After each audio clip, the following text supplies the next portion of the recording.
Another Mark 2.0. Got a great guest for you today. You'll remember him from Dallas, Cheers, Kim's Convenience, Everything Under the Sun, and he starred in the series Doc with Billy Ray Cyrus, and in My Secret Identity with, Jerry O'Connell. Jerry O'Connell, exactly. I see. Gordon remembers you from Cheers. I remember you from My Secret Identity. We used to watch it on Fox 17 growing up in Grand Rapids. But I remember you from all those shows that you were on. Wow. So yes. We're so honored to have you on, Derek. Thank you. My Secret Identity. I was approached on the street one day by this sort of Middle Eastern looking guy, and he said, "Oh, you're Dr. Jeffcoat." He said, I watch you, and that's how I learned how to speak English when I first came to this country. Yeah. So that was kind of, he watched the show and learned how to speak English. Oh, that's unreal. Yeah. When Mark first reached out to you, I will be entirely honest and candid. The name Derek McGrath did not resonate. I immediately went on to the computer and I looked at your picture, and the first thing I said was, "It's Andy." Yeah. Yes, Andy. Yeah. And I couldn't even remember why it was Andy. I had to rewatch that old clip to remember why you were Andy. Yes. And I was looking through, Mark touched on some of it, Comedy Factory, Growing Pains, Newhart. You were the dog in Married with Children. Yes. Golden Girls, the Jeopardy. Yes. Alice, Who's the Boss, Empty Nest, Golden Girls, Cheers, Red Green, Ellen, Walker, Texas Rangers, Walker, Texas Ranger, singular. And apparently, Blood Brothers too. Yes, and apparently Blood. I don't remember. Oh, sounds familiar. But you're a guy from Northern Ontario, from Porcupine, Timmins, South Porcupine, Ontario. Pardon? South Porcupine. Yes. Sorry. South Porcupine. And South Porcupine is so small. There is no North Porcupine. How did you get to where you are from there? Oh, wow. Upper Bootlick, Ontario. Yeah. My father moved to, moved to Toronto for a job. Actually, I was born in South Porcupine, but I grew up in Timmins, which is a very tough town. You really have to, you have to defend yourself to survive there. It's cold. It gets down to 60 below zero in the wintertime. Oh. That will kill you.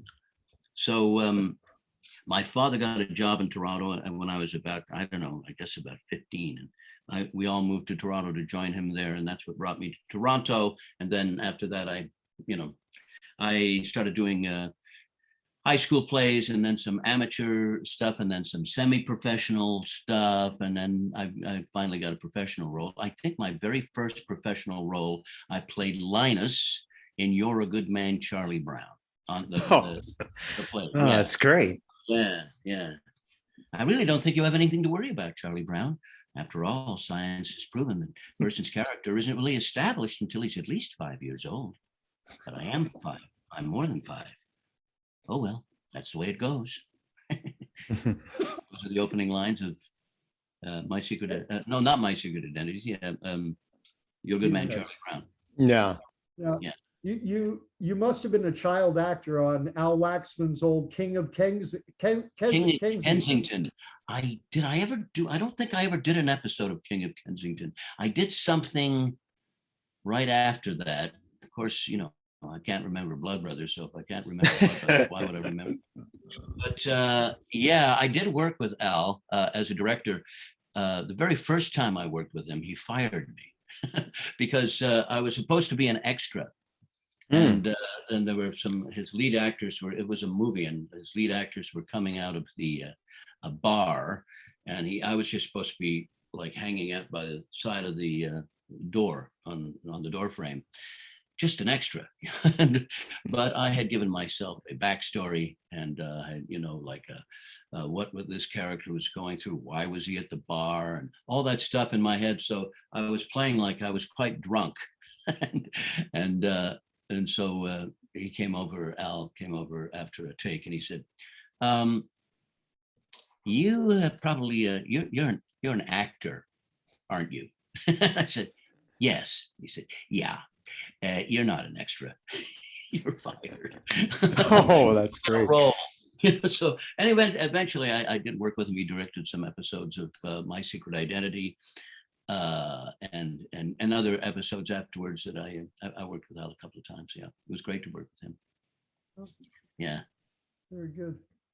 Now, when you were, I getting will- these roles like Cheers and such, did you Yes. audition for them, or did they Yes. hand select you? You had to audition, right? I had to audition, but when I with Cheers, part of Andy, that audition came around Christmas time, and I was living in LA at the time, of course, and I called my agent. I said, Christmas is incredibly important to me. Milt Suchin was my manager. I said, I'm going to Canada. I'm going to be there for Christmas. Don't call me for anything, because Christmas is too important to me. I don't want to take any time off Christmas. So I'm sitting around in my girlfriend's house, her parents' house. We were visiting them, and there was a call, and I said, it's for you, Derek. It's from Hollywood. And I went, what? So I picked up the phone and I said, Milt, and he said, I know what you said, but I just want to say this. Cheers. Mild-mannered psychopathic killer. What? When is the audition? When is it?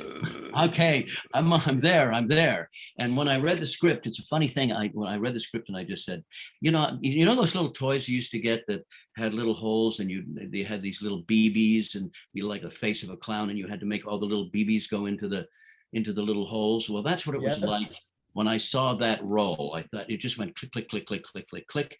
And I said, and I knew I had the role. Before I auditioned, before I went there, and I remember going to the audition, and Jake was Jake Steinfeld was auditioning for Andy, and he was having a little trouble with some lines, and I said, I'll help you out. So I was helping him. He said, well, what are you auditioning for? And I said, Andy. And he said, well, then why are you helping me? And I said, because I have the role. I said, you might as well know. Oh, that's this great. is my role. I've got this role. I'm going to be doing this role. And I of course I did get it. So it was one of those things I just knew. This is it. Was there any backstory behind your role in Dallas? Because you were on about 15 episodes. I was. Well, yeah. What happened in Dallas, it was supposed to be an episode, and the character was described as this big, fat, sloppy guy, probably secretly shopped for lingerie, and he was supposed to be a big, fat guy, and his belly hanging over his belt. And my manager called me, said, he wants you to read the script, and I read it, and I called him. I said, Milt, Jesus, I'm a little chubby, but I'm not.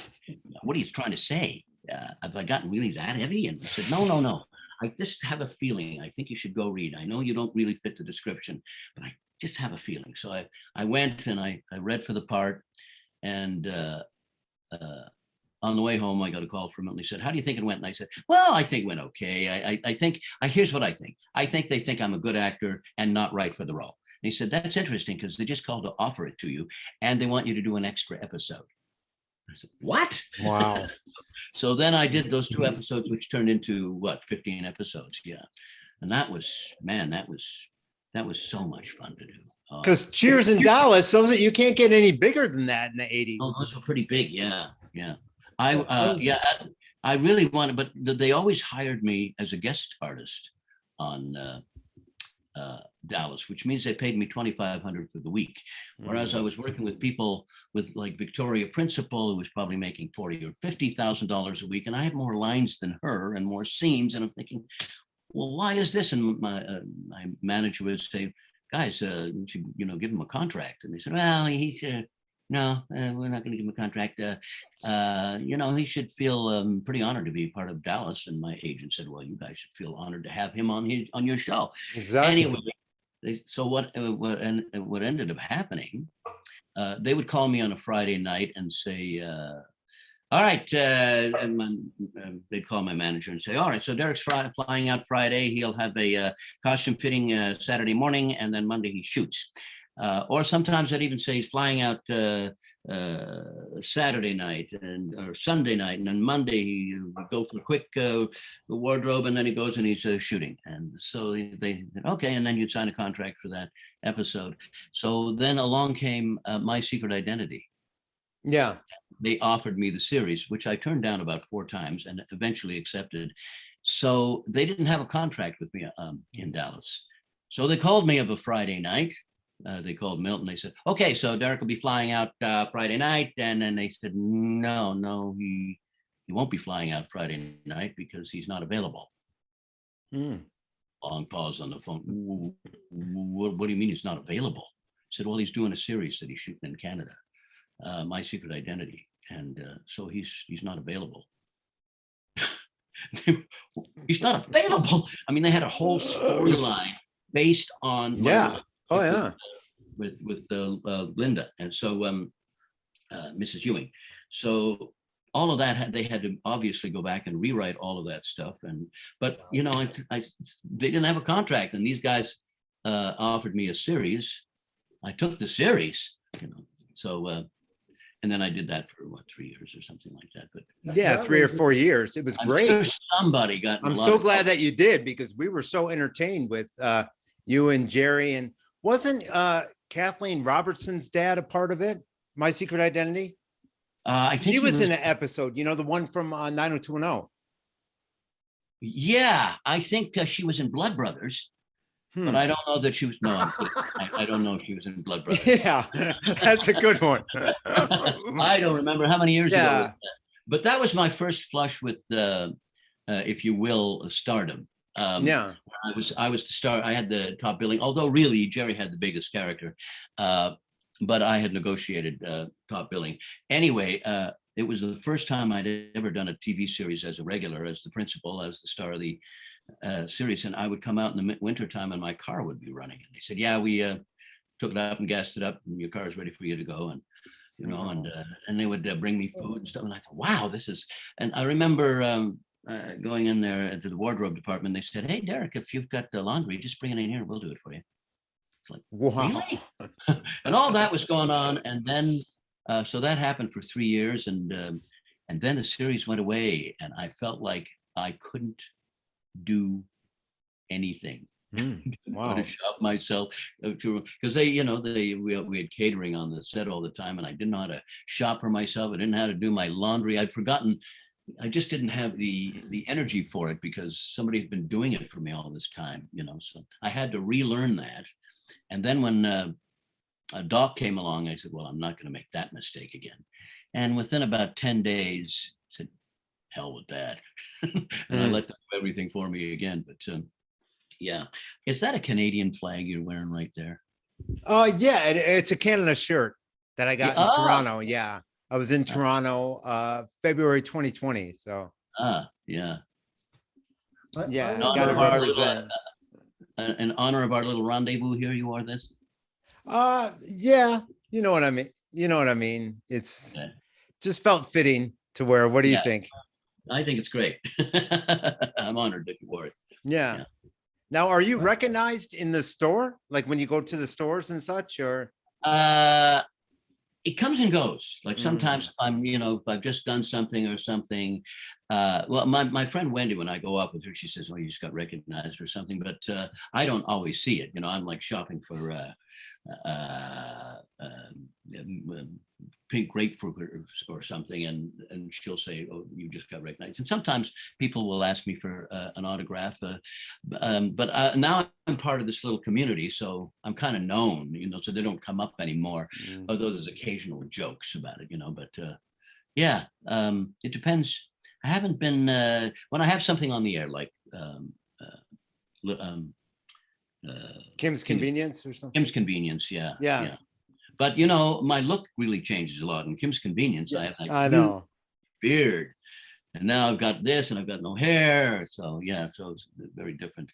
Yeah. What was it like to be on Kim's Convenience and Oh. working with Paul and the cast? Oh, it's so, we both love working with each other because we have the same sense of timing, the same sense of rhythm, the same sort of sense of where it's over the line, where it's not over the line, you know, how close is it to real, and how, you know, how much do you punch it up? We have the exact same sense about that. You know, we want it to be believable with a little zets in the back of it, you know, and to make it humor. Yeah, I think that Paul and I think of it as humor more than we think of it as comedy. Sure. Almost. So, but I love working with Paul, and you know, the scripts are so good. You show up, you tell the truth. It was the same when I was doing Cheers. I just felt like show up, tell the truth, and let the funny just be there. You know. So, Yeah. little twist. I wanted to ask you, you've had this career of doing, you know, a character on Dallas, recurring character. Yes. And then you invent. I mean, the writers can write the words, but you have to inject life into those words. Yes. I And look you at that. Go ahead. Yeah, well, you become Andy, and Yes. then you go on to Golden Girls, and you're Mr. Jeopardy, Alex Trebek stand-in, and you Right. create these characters, and there's a lot of effort that goes into that. Yeah. And Well, then- go ahead. And then you have to put it away and jump into a new character. And then Cheers calls you back a year later and said, we're going to do another Andy. Yes. How easy is it to get back into? Sometimes not so easy. It depends on how long it's been and how, you know, how deeply involved you were in the character. A character like Andy, I didn't really struggle to get back to him because I just really felt him. He wasn't that far from me, you know. So I mean, I haven't killed anybody recently, but the personality, his personality. I just told, like I said, show up, tell the truth, you know, just play it for real. My proudest thing about that was the Othello thing, because I was playing a character, and Yes. I was very influenced by Laurence Olivier, you know, from his performance in Khartoum. He didn't play Othello in that, but he had this weird thing that he would do. He would go with his tongue, and I really loved that. I added it. I don't know if it ever made it into a shot, but I would do it when I was rehearsing it, and I think it probably did. But I was very influenced, and I was really kind of sending up Laurence Olivier, you know. Well, I watched that. I am a huge. You can ask me any Cheers trivia question, and I'll get 95% of them right. Wow. And when I watched that episode and I saw you performing, I'm a bit of I was a theater rat in high school myself. And I saw you performing Othello with Desdemona. Yes. And you came across there as having someone who has tread the boards. You came across like a real stage actor. Oh, yes. I started out in the theater, of course. So it was a theatrical performance. Yes. Yeah. And how much theater experience did you have before you got into television? Years and years and years. Okay. Oh, yeah. Yeah. Lots of theater. You're a Good Man, Charlie Brown, Godspell. Well, I don't know when that probably came out. Anyway, lots and lots of theater plays I can't even remember doing anymore. But a lot of theater. House of Blue Leaves, Look Back in Anger, all these different plays that I did, you know. And I started out actually. One of the first things I did was a scene from. I played Shylock, and I won an award in Canada at some festival. I won an award, and so I started off doing like Shakespeare. So and then I haven't done a lot of Shakespeare since then, but a lot of theater. So, but there's a funny thing that happened there when we were shooting that. The scene when and I say, "Mommy, I'll clean up my room." George Wendt came and sat on me.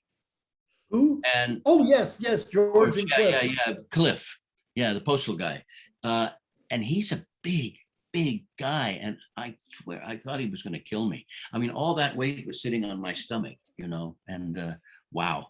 The other, I wonder if I should tell this one. Go. Yeah. Go. Yeah. All right.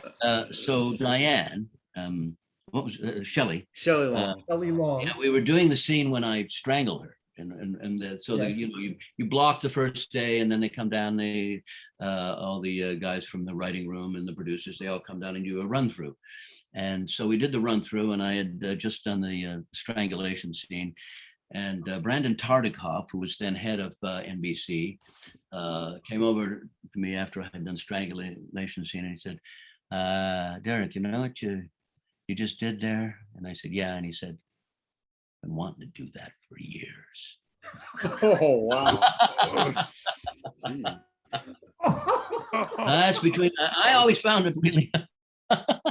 I had no trouble. She was always really nice to me, really good. So I don't know what's going on between those guys, but she was a little bit. I did ask George Wendt. I said, "What's the thing with Shelley? What's everybody's thing with Shelley?" And he said, "Oh, nothing. She's just a bit of a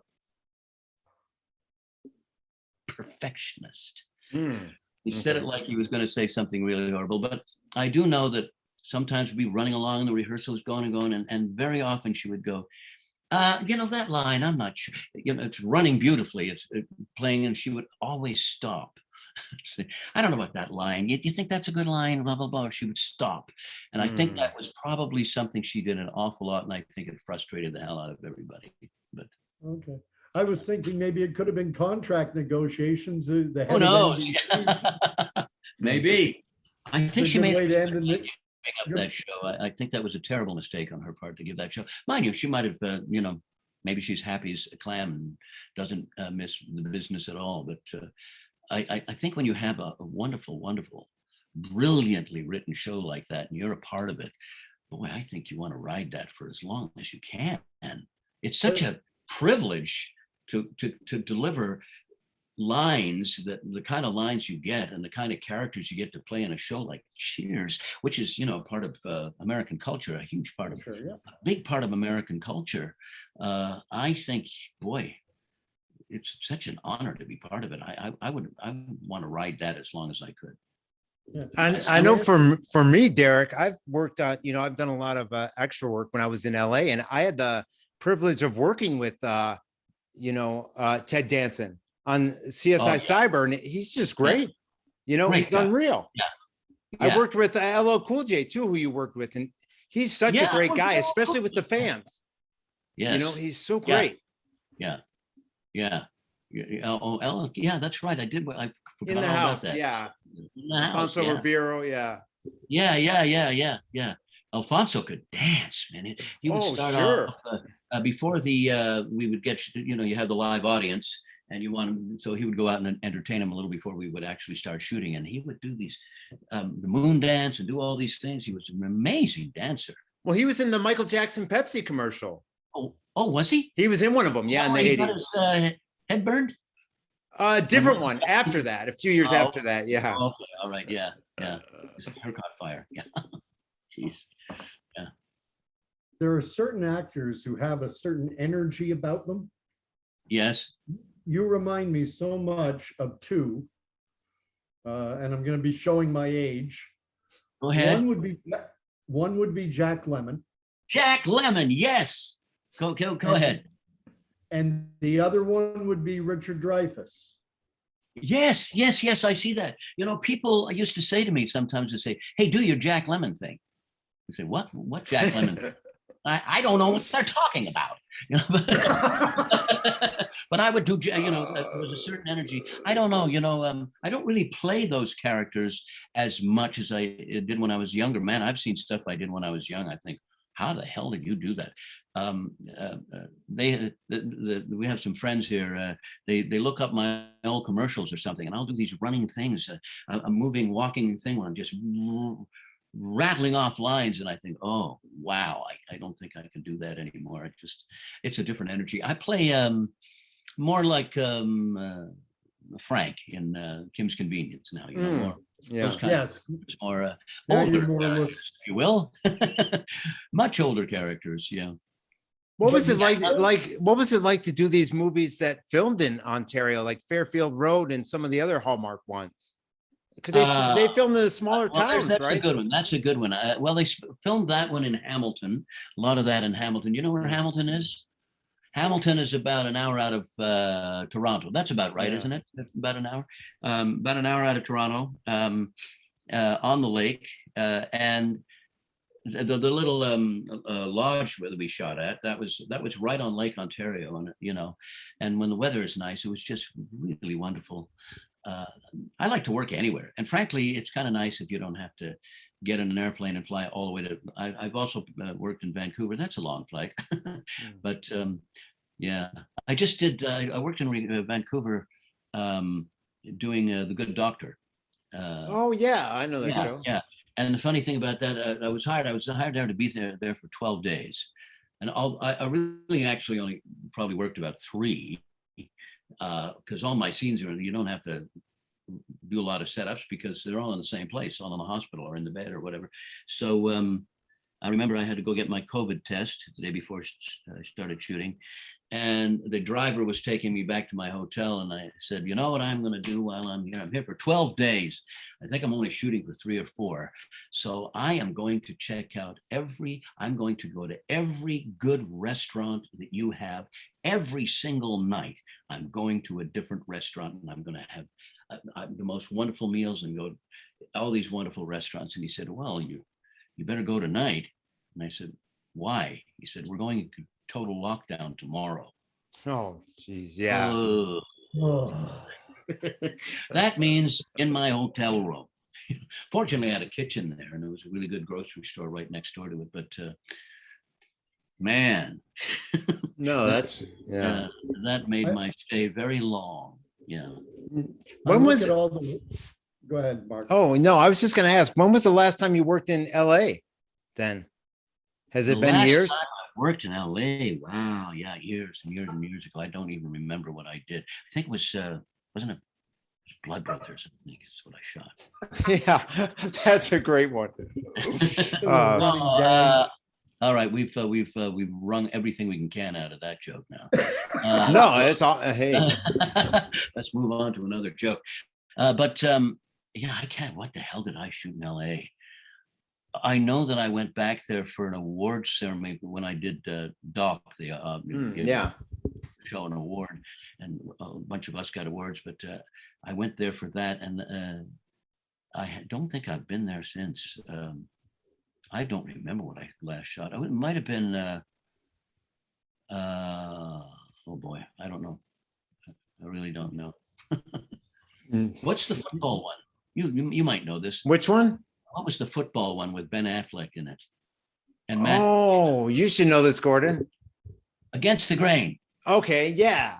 Yeah. That's right. Okay. Against the Grain. So I think that might, no, that's not the last thing. The funny thing about Against the Grain, they didn't pick it up because they, who was I can't remember who was the head of CBS or NBC or whatever it was, network. And they said, well, the reason we're not picking it up is we just don't see Matt Damon and Ben Affleck as stars.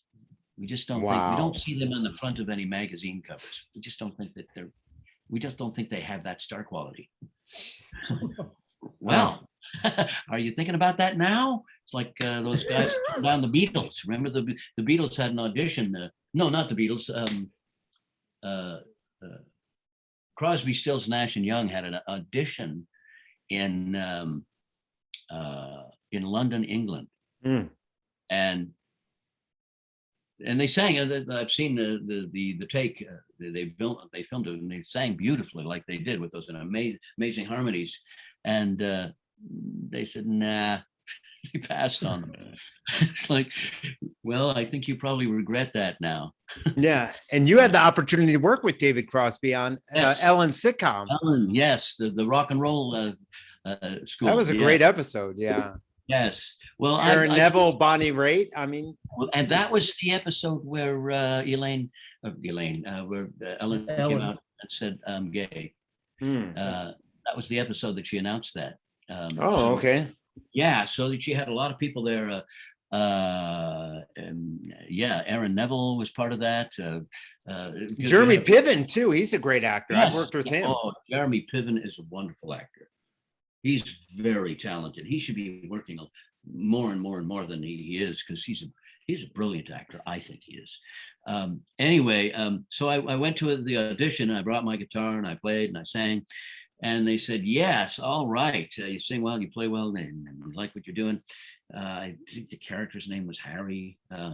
And they said, okay, you got the role of Harry and you'll be playing bass. I said, no, I play guitar. And he said, yeah, you'll be playing bass. I said, don't play the bass. Well, you'll pick it up. It's the bass. I'll play it. So anyway, so I said, okay. So they sent me home with a bass and they said, get used to this. So I was playing it, and they said, it's just going to be really simple. Like, I want to hold your hand. It's going to be like really simple stuff. You'll be able to handle it. Well, of course, Ellen comes out and she says that I'm this. And so David Crosby and Aaron Neville and Bonnie Raitt was there, and Sheryl Crow was there at this concert afterwards on the set. And I'm playing bass, but I don't play bass. So anyway, we had some guy on the side of the stage calling out the chords to me and say, G, B minor. So I just started playing, and then I kind of got into it, and I started playing a little bit. And at one point, David Crosby was facing the audience. He turned around, he went, rock and roll. And he turned back. And that was one of the biggest moments of my entire life, because David Crosby was tipping his hat to me, so. Very nice. Yeah. You've done so much. And I find that your resume tilts heavily toward comedy, but you've had your dramatic roles as well. I'm going to guess that you prefer comedy. You know what I prefer? I actually like them both. The comedy is harder, frankly. Because with drama, it's more of a meditation, and you're more within yourself, and you're really trying to be as sincere as you can be and tell the truth, which you do in comedy as well. But there's something extra in comedy. There's rhythm, and there's and timing and build, and how far should you go? Is it over the top? Is it under? There's so many things, and you still want it to be believable. I find comedy much harder. It's more satisfying and more immediately satisfying in the theater, because you do something, they laugh. Where in the theater, if you're doing a drama, you wait until your friends come back after the stage and say, you were great, or they don't, So comedy is certainly more satisfying. But I really like the personal commitment that you have to make when you're doing a dramatic part, where it's much closer to yourself, and it's a kind of meditation, I would call it. And I really like it. It's challenging. It's challenging, and I like it, I guess, because I do so much comedy. It's nice to sort of, when somebody sort of says, why don't you do this? I like that. Now, when you're doing a TV show, and you're on a set, a closed set with no studio audience. Yes. And you're doing comedy. Yes. And you're asking yourself, do I let it go that extra beat? Do I go 2 beats? Yes. And you don't have the audience to play off of. No. You don't have any cues. Got to trust your intuition. You just got to trust your intuition. And you've been doing it, I mean, it's not like, oh, I'm going to do a comedy role. I've been doing that my whole life. And as a matter of fact, I've been doing it since I was a kid, because, funny people, they don't suddenly become, well, I guess they could, but they pretty much start off having a sense of humor, I think I was making people laugh when I was, 6 or 7 years old or something. So, but I never thought of myself as a comedic actor. I started out deadly serious, doing the lower depths and doing serious theater stuff and reading Konstantin Stanislavski, The Art of Acting, and really, really serious. And then I got cast to do You're a Good Man, Charlie Brown. Yes, You're a Good Man, Charlie Brown. And I played Linus, and I'm getting laughs. I like it. I like this. This is fun. Yeah. Where did you study acting? I studied with a man, Eli Rill. I studied with he was from the studio in New York. He had studied at the studio in New York. He was very, very, very highly respected in Toronto. He was an American from New York, but he moved up to Toronto, and I'd heard about him, and I started studying with him. And he had studied with Marilyn Monroe and Rod Steiger and all these people.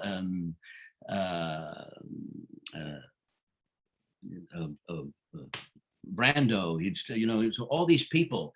Brando is the person who, the first time I saw Brando, I was like, I don't know, 5 or 6 years old, and in a movie called The Young Lions, and he played a German soldier, and his performance was so powerful. It made me want to be an actor at that age. There were people asking me what I wanted to do. I want to be an actor, yeah. But he had studied with all those people, and so he taught very much that technique, the method, if you will, or a kind of version of the method. Yeah. Now, for a while, you were probably, for a good number of years, you were the biggest thing ever to come out of Timmins. Did you feel like you got displaced a little by Shania Twain? Shania is definitely the biggest thing that ever came out of Timmins. Yeah. She's, I never, Timmins was small and harsh and cold. I know there's some wonderful people up there, but I'm afraid, and no offense to anybody who might see this from Timmins, but I always say that Timmins was a nice town to leave.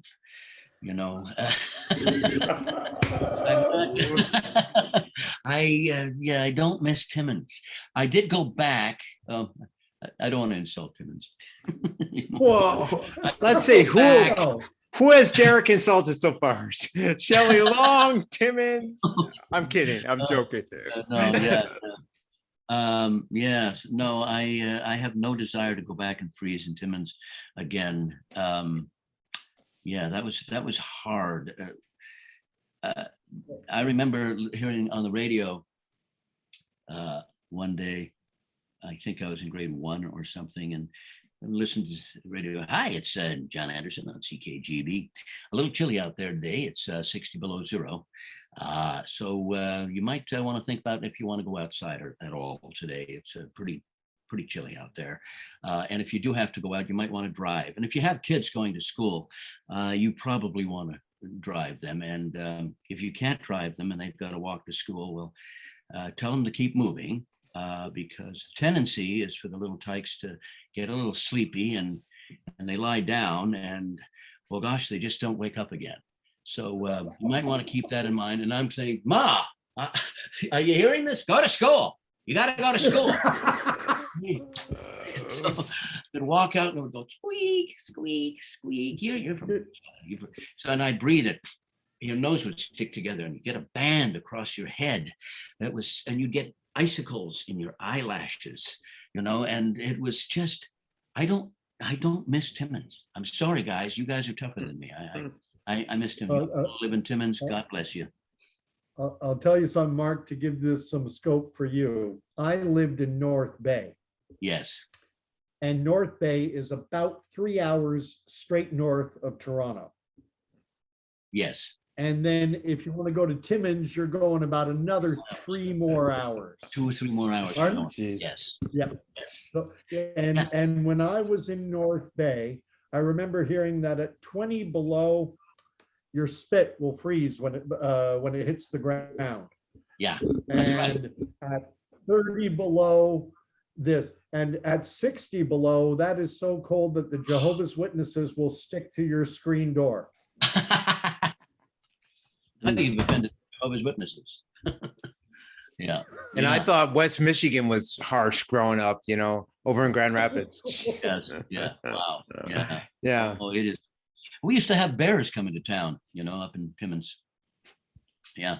Yeah, Wow. not polar bears, black bears. Oh, black bears, yes. Yeah, yeah. It's, um, if you had your choice, I'm Okay. guessing you kind of answered this, but it was a question I had down. There's got to be a lot of fun creating these roles, but there's also got to be a lot of joy, and you spoke about it, getting that character, getting him down, getting to replay him over and over again. Yes, You really get to dig deep, yes. become that character. But at the first chance, to have a regular character on My Secret Identity, Oh, gee. but it must have been hard leaving Dallas as well. But Dallas was so much fun. I mean, to play that character, with the accent, and he was such a little, can I say it? He was such a little shit. My character, Red. He was a little shit, but he was so much fun to play. And I look at that, and I have no idea where that came from, or there's a certain amount of bravado, I guess, in trying, but.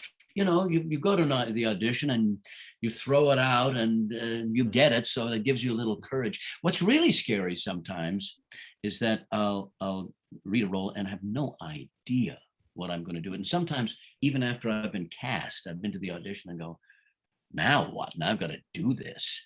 And I have no idea. And then one day you're going over it and suddenly something comes and you go, I'll try this. And Stanislavski talks about, who's considered the father of modern theater. He talks about you acted, but sometimes, occasionally, you are acted. It just comes through you. You are really, it's effortless. It's just, you're following along, and I've said things sometimes when I'm in an improvisational thing where I go, ooh, I should really probably not have said that, but you're out of the way and it's just coming through, You're a conduit. acting. And boy, those are rare. Most of the time it's work, but it's fun work. So, and you just have to trust that you know what you're doing, although it's new every time I do a new role, people say, what's your technique? And I said, depends on what I'm playing and really what's happening. Sometimes you read a script, I know exactly what I'm doing this, and you just do it and you just have fun and do it. And sometimes it's just a lot of work. Yeah. Now, let me ask something. Do you remember when you did that cartoon Pole Position, the one for the video game in the 80s? What was your role on that? I don't know. Yeah, it just says actor. If you look on IMDb, I don't know it says, what my role on that yeah, was. It says, what did I play in that pole position? That's so long ago. It says actor. That's all it says for all of them. Actor. So I don't vague. remember that one. What cartoon? I remember Heathcliff and the Cadillac Cats. Yeah. I remember those characters because they were characters that really stand out to me. Mm. Yeah, watch for dinner. That's something I'm not going to forget. Yeah. That after that broad. What did I just?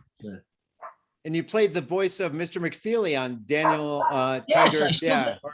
I was going to tell you. I Yeah. was saying I have something interesting to say. I don't want to say it Sure. in your podcast, but I about 2 months ago I had open heart surgery. I had a quintuple bypass. Wow. Yeah, a quintuple bypass. So that's a pretty major surgery. And you don't come out and go down and do 40 push-ups. The first role I played after coming out of surgery, actually, I'm sorry, it was the second. I played Mr. McFeely. I just played Mr. McFeely. I don't do him a lot. He's in a couple of episodes per season, but Mr. McFeely was one of the, and I must say they were very good about it because I was supposed to do that just after my surgery. I was scheduled for it. This is before I knew I was going to need a surgery, before I had a heart attack. So those guys waited for me. They just said no, because they could recast, but they didn't. They waited and they waited. And the other show that I was doing, what's it called? Oh boy, and I play Mr.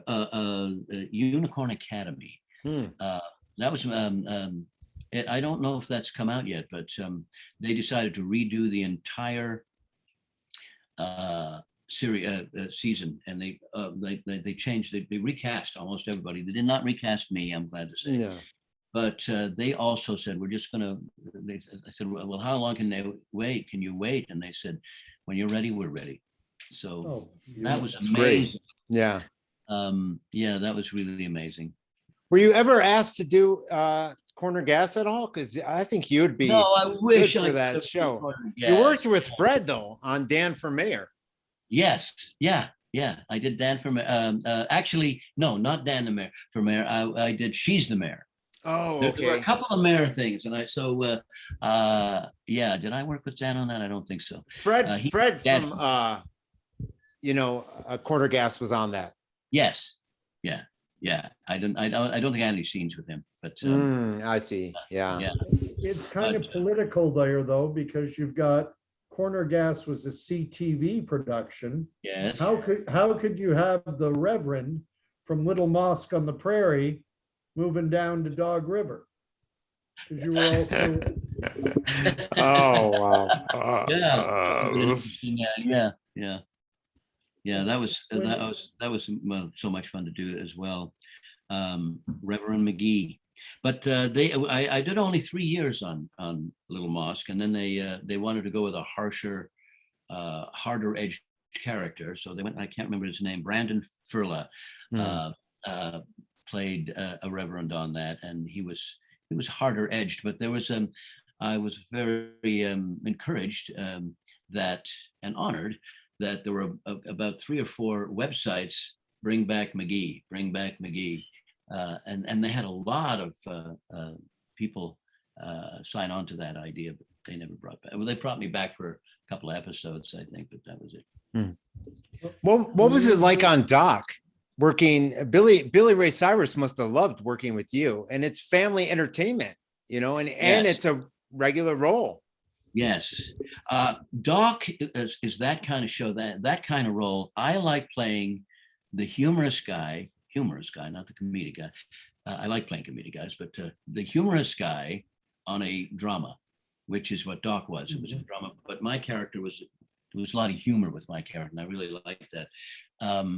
Billy Ray, I had, he came in, he'd done very, very little work, and he was immediately, he was so charming. He completely disarmed any hesitation we might have about him. Because when they first said, we found somebody, the show was going to go if they could find the right guy to play Dr. Cassidy, Clint Cassidy. And so my friend Gary, who was one of the writers and one of the producers, called me and said, okay, we got the guy. We got the guy. I think we're going to get a green light to do this show. We're going to do the pilot. And I said, okay, who'd you get? Because they talked about all these different actors who had read for the part. They said, they got Billy Ray Cyrus. Yeah. I said, Billy Ray Cyrus? Achy breaky heart? He said, yes. He said, I take it by your reaction you don't approve. I said, Billy Ray Cyrus? This is a big part. I mean, this is going to take some acting. He said, well, he auditioned for it, and he wasn't very good, but he was so perfect for the part. So we worked with him, and he still wasn't very good. But we worked with him some more, and he's still not really good, but we know we can get him there. And he's just so right for the role. I mean, he is this guy. So in the end, in the pilot, there was a scene where he has to break down, and he has to be really good, and he has to be really honest, and he has to be very truthful, because the mother of this homeless kid is is dying. They're both homeless, and she's dying, and she's saying to Dr. Cassidy, you have to promise me. You have to promise me that you will take care of my boy. And he's got to be really moved by it. And he played it beautifully. When I saw that, I said, okay. And when he came in, when I first met him, Ron Lee and I, what was the name of Ron's character? Anyway, he was one of the doctors on the show. He came in and we were walking with him, and he said, you know, I've never done any acting. I'm just a dumb country boy, which he's not, by the way. He's not a dumb country boy. He's very smart. But he said, I'm just a dumb country boy, but I know I'm going to do just fine because I got actors like you two, you and Ronnie. You know, as long as I got you guys, I know I'm going to be fine. You kind of like a guy that says stuff like that, you know? It's like, okay, all right, I can work with this guy. He's nice. He thinks I'm good. He thinks I'm a good actor. Okay, I like him. I like him. Yeah. When you were doing, you're a guy from Northern Ontario, Toronto, you Yeah. got that classic Canadian voice. And then you're doing roles like Dallas, where you got to go down south. And Yes. I'm wondering, did anyone ever say, well, wait a minute, 1 minute you sound like you're from Louisiana, another time you sound like you're from Atlanta. Like, how did Oh, really? Is that true? Is that how you feel about it? Is that what you think about what I did on Dallas? Is that what you're telling me? No, actually, there was the maid came in and she was cleaning up my room, and she was from Dallas, and I said, would you mind, could I could I hire you for an hour or so, and you just talk, and I'm just going to do your accent. And you're right, you have to be very careful because there's a big difference between Texas and Tennessee, and so you don't want to get too much like that. That's way too far south.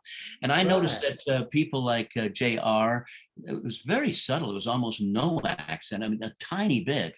So I tried to go that route where just a little subtle and not too strong. A little bit like that. So I kept talking, and I said, when I said to the maid, I said, listen, I'm just going to talk. And when you think that I sound like I could be from Dallas, you tell me, and then we're done. And so at a certain point, she said, I think you got it. So I'm probably not doing it so well now, but I was doing it all the time back then. So, and I kept it up. And we were shooting in Dallas, so I was constantly surrounded by the accent. So, yeah.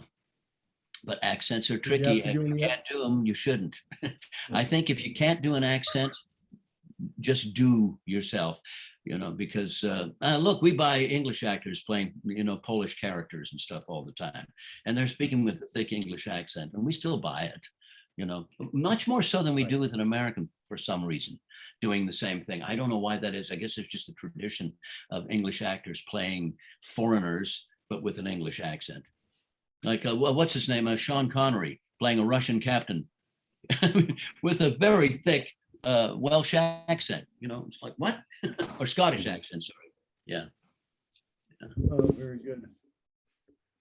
Oh, that's unreal. You had a story at the beginning of this. You said you had a story that you were saving for us.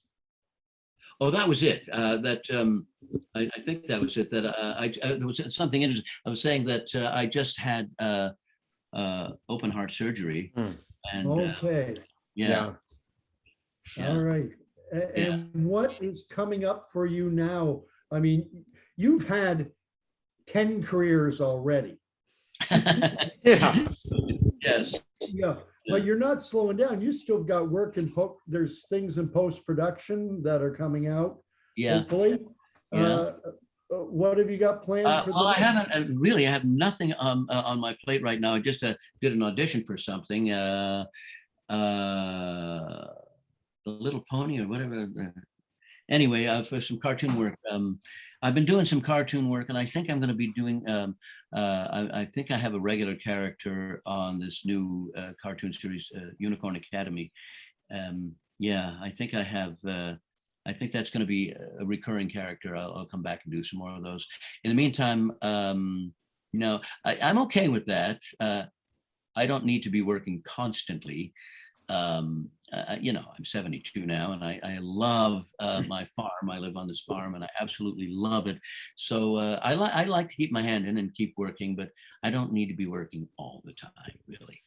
Well, you seem to have a lot of passion for it, and I can't see you retiring fully. No, not at all. No, I don't see myself retire. I have questioned in my time. The first time I ever thought, maybe I don't want to do this anymore. I was in LA, and I had lost the fire. I lost the little beast inside me, and I would audition for a role and think, maybe. And I wasn't getting parts because when you go with that attitude, like, no, you're not going to be you're not going to do a really good audition. And then, and I was thinking, well, what else could I do? Because I don't know if I like doing this anymore. And the only thing that I came up with that I could really like doing and replace it with, I thought I would like to be a postal delivery man in Alaska and drive around in a little Jeep and say, Mrs. Williams, your son wrote to you, blah, blah, blah. And I thought maybe I could do that. And then I got really scared because I took a real estate course at 12 lessons. And at the 11th lesson, I quit because I thought, what am I going to do? Am I really going to suddenly become a real estate guy? No, I can't do it. So I quit. And then I got a call from my agent, and he said, not a huge part of the radio technician and a little show called, it's the first time they're doing it on television, Inherit the Wind. And Jack Lemmon's going to be in it, and he's never done any television. I said, Jack Lemmon is going to be in it? And oh geez, now who played Patton? George C. Scott. George C. Scott is going to do it. And I thought, George C. Scott and Jack Lemmon. And I was just playing a little radio technician. I said, I don't care. I don't care if I have to come in and say, hey, cigarettes, anyone for cigarettes? And then leave the set. I don't care, because I want to be on the set with Jack Lemmon and George C. Scott. And I'll tell you what turned me back on as an actor. George C. Scott was so old, he had to be helped to sit down. I mean, he was really failing. It was the last thing he ever did. And it was the first time that Inherit the Wind had ever been done on television. So it's a big event. He had this scene where he's lost his case in the monkey trials. Yes. And he does this rant. Yes. And I watched and I saw George C. Scott, who needed to be helped to sit down, become bigger. He became taller. He grew in front of my eyes, and he was so powerful with this last speech. And I thought, that's why you act, because it's magic. Acting is magic. So you bring up one of my favorite pieces of theater. I've seen all three. I've seen the stage production of Inherit the Wind. Yes. I saw the movie with Frederick March and Spencer Tracy. Spencer Tracy, great, yes. And then I've seen it done, the production you're talking about. I have to watch it again now, and I have to look for a radio technician. Yes, yes. And there was another one done where Kirk Douglas played Matthew Harrison Brady. Really? Oh, recently, or? I mean, not terribly recently, of course, but no, when he 15, 20 years ago. With Douglas, of course. I worked with everybody. Yeah, who did you not work with there? Yeah, I did work with Kirk Douglas. Yeah. Did you ever work with Brando? No, I never worked with Brando. Man, that would have been. I don't know if I would have been able to speak. I would have just been in awe, and I probably wouldn't have slept for 4 or 5 days before being on the set with him. I'd be so terrified. Yeah, no, Brando, when he was young, I mean, he got, as he got older, he really wasn't taking it very seriously. He once said that it wasn't a profession for a man. You shouldn't, become an actor. Like, wow. Mind you, he probably said that to be outrageous, but yeah, I don't think I would have slept for a week if I was had a scene with Marlon Brando. Too scary. I did, when I was looking over your resume and remembering the roles you played, I think it's amazing. Did you get to meet Jack Lemmon? Yes. Usually you go to a set and you're sitting around forever before they call you to, especially on the first day, because it's called cover your ass and make sure that all the actors are there, because if they're not, you're going to get, so you're always there too early. So I got there and almost immediately they said, okay, go to makeup and do this. And wow, okay. And then they said, we'll bring you to the set in 15 minutes. So I was just going over my lines a little bit. We're sitting there and along comes Jack Lemmon. I'm going, hello, testing the radio equipment, because he was the radio technician. And that's what I was doing, reading my lines. Hello. And Jack Lemmon coming over, hello. And I went, hello. And he, hello. I said, oh, I'm reading my lines. I'm testing the radio. Oh, I said, I thought you were saying hello. So I was saying hello back. So that's how we met. But and I always suspected that he might be a bit irascible, but he was very, very sweet. Very sweet man. Were you doing the line where you can't say hell on the radio? You can't say damn either? Was that you? Boy, I don't remember. Too long ago. Too long ago, yeah. Probably was me. Yeah. Okay. But anyway, you look it up. Maybe you can find it on YouTube. Yeah. Find anything. Yeah. Oh, Wow. Amazing talking to you tonight. Yeah, we really Amazing. appreciate it. You're such a legend. Oh, my pleasure. Oh, And please, if you can, don't slow down, because we want to continue to see you performing. I mean, oh, thank you. Well, I feel like I've got a new lease on life, and I got to figure out, I came that close to dying. So I think my blood pressure went down to 30, and I was checking out. They brought me back. And so I have a brand new heart, really, in the old jalopy. So I feel like I've got, a lot of time left on the planet. So I want one more really good series. I want one more really good series where I play maybe a detective or something. I don't think I've ever played a detective. I'd like. oh, that's great. Yeah. Yeah.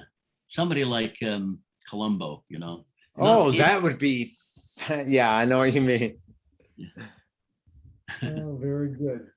Yeah. Well, it was an absolute pleasure. Yeah, we love you, Derek. The evening. Oh, You got so many fans. And what's so great about this podcast is, think about it. We got a guy in Phoenix, we got US, we got Canada, and then we got Derek, who's, big in both worlds. Yeah. Oh, yeah. Now, were you ever a dual citizen, or? I was never a citizen. I had a green card. So I guess you'd call that a landed immigrant, a green card holder, Yeah. I was never a citizen. I guess because I'm Canadian, and I don't feel like it would be right for me to be also an American. I don't know. That's just old fashioned maybe, but I'm Canadian, so I'm Canadian, Yeah. But I loved living in LA. Yeah. A certain time came, and I missed seasons when I was in LA, because okay. in LA you get summer and sort of summer. It's not really like I used to describe it this way to people. I say, when you watch the weather report in LA, it's the only city I know where you watch the weather report and it's a repeat. Yeah. Because you can just dial it up from 2012. It's the same damn weather all the time. I can't remember the name of the actor. Who was Alfie? Alfie, that Michael Caine. Michael Caine said he had to go back to England because he's a gardener, and he said, I couldn't figure out I plant things according to seasons. And in LA, I couldn't figure out what the seasons were. There are no seasons. So I had to go back to England. Yeah. Oh, very good. One thing I loved about LA was, when I was working on these shows, is not only working at Warner Brothers, Paramount, probably places you've always been to, but the location. When the location scout finds the location, I'm like, this is unreal. Yeah. Some days you're on the beach or at like a Hilton hotel in Long Beach. Other days you're at the studio, and there were times for me when I was getting paid just to walk around Warner Brothers. because the guy who's picking out the, extras would be like, they didn't like what you were wearing or something. They'd say, well, we need the extra bodies, so you can go and do whatever you want. And, yeah. Yeah. I do, if I miss anything, I do miss sitting down, having a little meal on the shoreline, in LA. Oh, yeah. The ocean is so wonderful there to walk up and around the ocean. And the weather's pretty wonderful too. Oh, you can't beat it, really. Yeah, you can't beat 60 below doesn't beat it. No. Yeah. Yeah.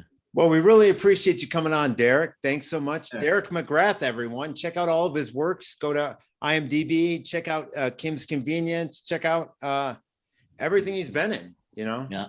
Watch for Unicorn Academy, a cartoon. Excellent. Yeah.